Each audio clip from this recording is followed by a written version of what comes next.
பாபா ஓர் கருணாலயம், பாதம்தான் கமலாலயம். பாபா ஓர் கருணாலயம், பாதம்தான் கமலாலயம். சாயப்பா மேல் நம்பிக்கையும் பற்றும் கொண்டு அவரை வணங்கி வரும் சாய் பக்தர்கள் அனைவருக்கும் வணக்கம். நல்லதையே நினைப்போம், நல்லதே நடக்கும். உங்கள் அனைத்து வேண்டுதல்களும் நிறைவேற எல்லாம் வல்ல சாயப்பா உங்களுக்கு அருள் புரிவார். இன்றைய சாய் அப்பாவின் அமுதமொழியை கேட்போமா? அன்பு குழந்தையே, நீ குபேர ராஜயோகம் பெற்று வாழப்போகிறாய். உன் நீண்ட நாள் வேண்டுதல் ஒன்று மிக விரைவில் நிறைவேறும். உனது கஷ்டகாலம் முடிவுக்கு வந்தது. உன் வாழ்க்கையின் மகிழ்ச்சி என்னும் பூந்தோட்டத்தில் நுழையும் நேரம் வந்துவிட்டது.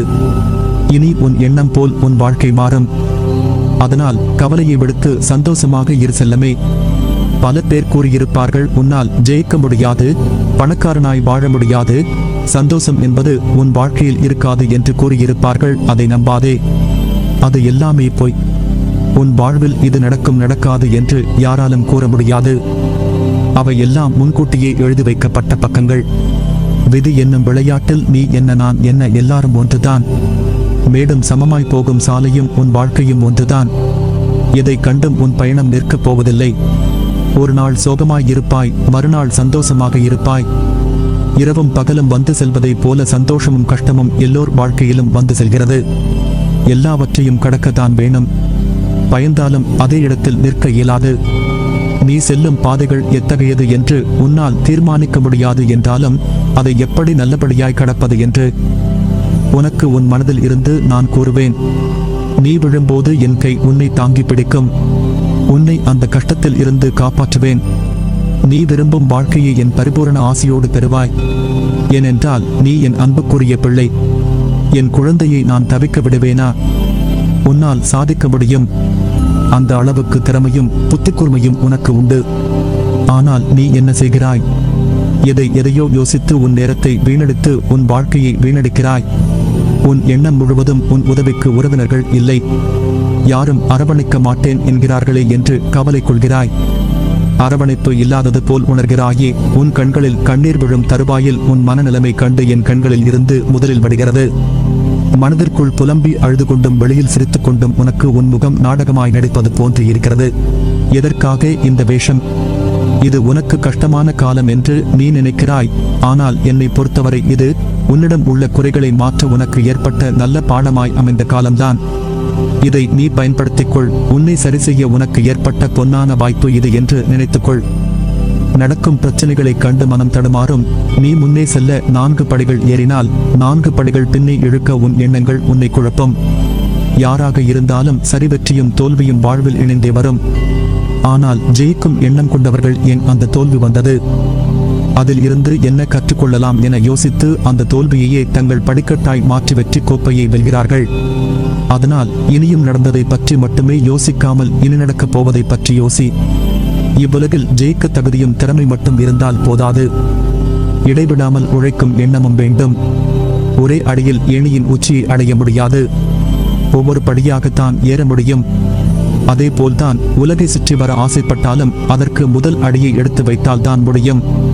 நீ இன்று எந்த நிலைமையில் இருந்தாலும் சரி, எதுவுமே இல்லாமல் யாருடைய உதவியும் இல்லாமல் இருந்தாலும் சரி, அனைத்தையும் உன்னால் மாற்ற முடியும். உன் குறிக்கோள் என்ன என்று முதலில் கண்டுபிடி. அதை நோக்கி ஒரு தெளிவான பாதையை உருவாக்கு. ஒவ்வொரு நாளும் ஒவ்வொரு நிமிடமும் அதை நோக்கி மட்டுமே உன் செயலும் சிந்தனையும் இருக்க வேண்டும். இதை மட்டும் செய்து பார். வெற்றி என்பது உன் கையில் தவழும் கோப்பையாக மாறியிருக்கும். மனதை ஒருமுகப்படுத்து. உன் சிந்தனை கொஞ்சம் கொஞ்சமாக சீர் ஆகும். உன் எண்ணங்கள் புதுமை அடையும். உன் வாழ்வில் மெல்ல மெல்ல சூரியனின் வெளிச்சம் உதயமாகும். நீ விரும்பிய வாழ்க்கையை பெறுவாய். வாழ்க்கையின் நுனியில் நிற்கும் உனக்கு பலம் என்பது மனதிலும் புத்தியிலும் வேண்டும். உன்னுடைய கர்மா என்ற பந்தத்தால் பெரிய மேடுகளில் பயணிக்கும் காலம் ஏற்பட்டது. அதில் பயணிக்க ஆரம்பித்தவுடனே உன் சாய்தேவாவின் துணை உனக்கு ஏற்பட்டது. மெல்ல மெல்ல தட்டி கொடுத்து உன்னை அந்த ஆரம்பத்தில் இருந்து விளிம்பின் நுனி வரை பத்திரமாக உன்னுடன் நானும் வந்தேன். இப்போது மேடுகளின் விளிம்பில் நிற்கிறாய். அதை கடக்க உன் அப்பா எல்லா அவதாரமாய் உன்னுடன் இருப்பேன். ஒரு பக்கம் உன்னை வெளியில் கொண்டு வர நான் இழுக்க, இன்னொரு பக்கம் கர்மா என்கிற மாயை உன்னை இழுக்கிறது. மனதறியம் எதையும் தாங்குகின்ற குறுக்கே எது வந்தாலும் அதை தகர்த்து எரிந்து மீண்டு வரும் ஆத்மாதான் என் பிள்ளையான நீ. ஒரு புதிய விடியலுக்கான வாழ்க்கைக்கு நீ வரப்போகிறாய். உன்னை துரத்தி கொண்டு இருக்கும் கடுமையான துயரத்தில் இருந்து விடுபட முடியாமல் கடும் வேதனை அடைந்து அதை பகிர்ந்து கொள்ளக்கூட எவரும் இல்லையே என்று கலங்கிக் கொண்டு இருந்த உன்னை நான் தேர்ந்தெடுத்து உனது துயர் துடைக்க உன்னை தேடி நீ இருக்கும் திசையை நோக்கி ஓடி வந்திருக்கிறேன். நான் விரும்பாமல் எவரும் என்னை தேடி வர முடியாது. இழந்ததை எல்லாம் உனக்கு மீட்டு தருவேன். உனது முன்னோர்களும் உன்னை பெற்ற தெய்வங்களும் செய்த பூர்வ ஜென்ம பந்தமும் புண்ணியங்களும் என்ன தெரியுமா? நான் உனக்கு மானசீக குருவாக கிடைத்தது. அதனால் நான் உன்னை தேர்ந்தெடுத்து உன்னை தேடி உன்னுடன் இருப்பதற்காக வந்திருக்கிறேன். எந்த சூழ்நிலையிலும் தனிமையில் இருக்கும் போதும் யாருமே இல்லையே, எனக்கு யார் இருக்கிறார்கள் எனக்கு உதவி செய்ய? எப்படி நடத்தப் போகிறேன் என்று கண்ணீர் மல்க எனது பாதங்களில் விழுந்து அழுது கொண்டு இருக்கிறாய். காத்திரு, பொறுமையாக இரு. உனக்கு வேண்டியதை செய்ய நான் இருக்கும் பொழுது எதற்காக கலங்குகிறாய்? தக்க சமயத்தில் உன்னை தேடி வந்து வேண்டியதை தந்து உன்னை வழிநடத்தி செல்லவே நான் இருக்கிறேன். நீ விரும்பிய தோற்றத்தில் நான் உன் கண் முன்னே தோன்றுவேன். உன்னை பாதுகாத்து வழிநடத்தி உயர்த்துவதே எனது தலையாய கடமை. மீண்டும் உனது கைகள் ஓங்கப் போகிறது. நான் இருக்கும் இடத்தில் எவரையும் நெருங்க விட மாட்டேன். எந்த சூழ்நிலையிலும் கைவிட மாட்டேன். படிப்படியாக உயரப் போகிறாய், அதை நானும் கண்டு களிக்கப் போகிறேன். ஆகவே எந்த ஒரு கடினமான சூழ்நிலையிலும் நம்பிக்கையை இழந்து விடாதே. நான் இருக்கிறேன். உன் எண்ணங்கள் நேர்மறையாய் மாறும். உனக்கான நிம்மதி, சந்தோஷம் பிறக்கும். உலகத்தில் என்ன மாறினாலும் நான் உன்னை விட்டு ஒருபோதும் அகல மாட்டேன். உன்னில் எப்போதும் நான் இருப்பேன். உன் அன்பின் ஆழத்தையும் உன் பக்தியின் தூய்மையும் உன் விசுவாசத்தையும் எவ்வளவு உன்னதமானது என்பதை நான் அறிவேன்.